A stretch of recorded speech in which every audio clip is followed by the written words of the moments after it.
Sometimes I just wonder if the police first division really endorsing Mr. Alexander and the activities he just be getting on with. Now,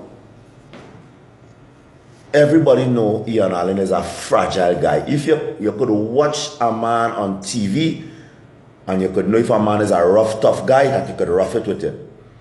Everybody know Ian Alleyne is a fragile little guy with a big mouth. A matter of fact, I think Ian Alleyne grew up around a bunch of girls. That's why he does girls. When a man grew up around a bunch of girls, he does girl like that. Everybody know Ian Alleyne is a fragile little, whatever he is. You go watch a man like Ian Alleyne and pull off that on him, and hear what you're saying. You don't like embarrassment. Now, no wonder why you just have to embarrass people. You could have used that situation as a training video and putting the police in a better light. You could have get Ian Alleyne on 3 charges: resisting police arrest, interrupting the police in their lawful duties, and obscene language. You could have also become one of the legends in the police service by reading him his right. Little that you know, you almost get yourself killed and don't realize it. You grab the man, snatch him, push him on a van, bram, bram, bram. Punks per square inch. Boss one of your hand is the Alleyne whole body by. Put him in the van without searching him, and then when you put him in the van, you're asking him, do you have a fireman here? Do you have a fireman here? How stupid you could be, Mr. Alexander? In the heat of the moment, you don't like embarrassment, and he getting embarrassed on national TV. He pull out the gun, he shoot you. And then ball insanity, plead insanity. Right? And what is funny, Mr. Alexander, is that you had that in for Ian Alleyne a long time ago, because the way you treat him was with utter disgust. So clearly, your man had no gratitude, because you are where you are today because of Ian Alleyne. You could have at least asked them to shut the camera off and let it be alleged what you did to him. And then you go on and you post it on national TV to boot, boy. Mr. Alexander. Why are you calling you Mr. Alexander? Alexander, boy. You know, we're sad. When this thing happened with me and the police and them in St. James, and I was telling them police procedures, you was one of the officers who ball, it should have been me. It should have been me. Well, I don't want to disrespect you, sir, but if you step into me, and I know you're planning for me, I know plenty of you planning for me, but if you step into me, you're going to step to me real straight. Because what you have to understand is that muscles does not mean you have technique. Muscles does not mean you are a good fighter. It's just muscles. Right? And what you did here was advantage, Mr. Alexander. It was advantage, it was abuse in public office, and it is wrong. So if you make 2 wrong and right while being a police officer, what are you telling the security guards who beat that man in the head?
Get from?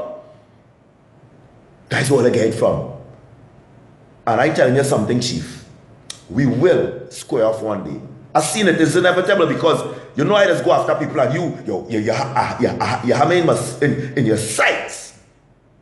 I am asking kindly when we do square off.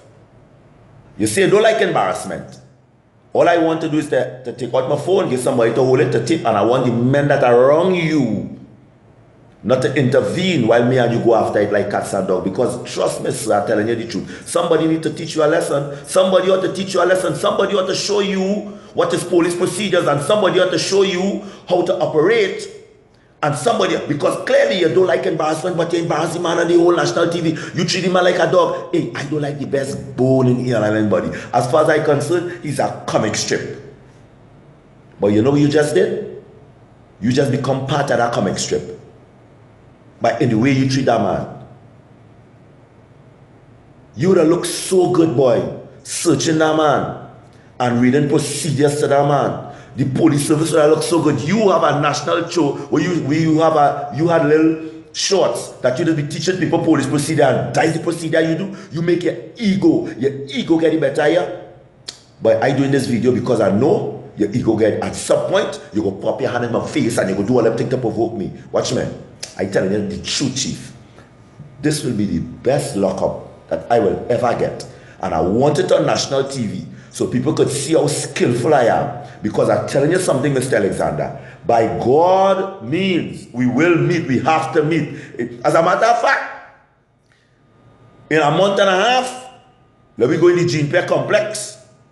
I invited the martial artists. I'll get a date in a month and a half, and you're going to know why I say a month and a half. I invited the martial artists, and I invited task force. We get some boxing gloves, and me and Mr. Alexander want to go toe to toe so we can settle it in a civilized manner, because somebody in society had to teach you policing, and somebody had to teach you how to do your job. And if I had to step in and do this to the citizens, the same way I went and protest yesterday, I will step in and do it, because you cannot be doing people them thing.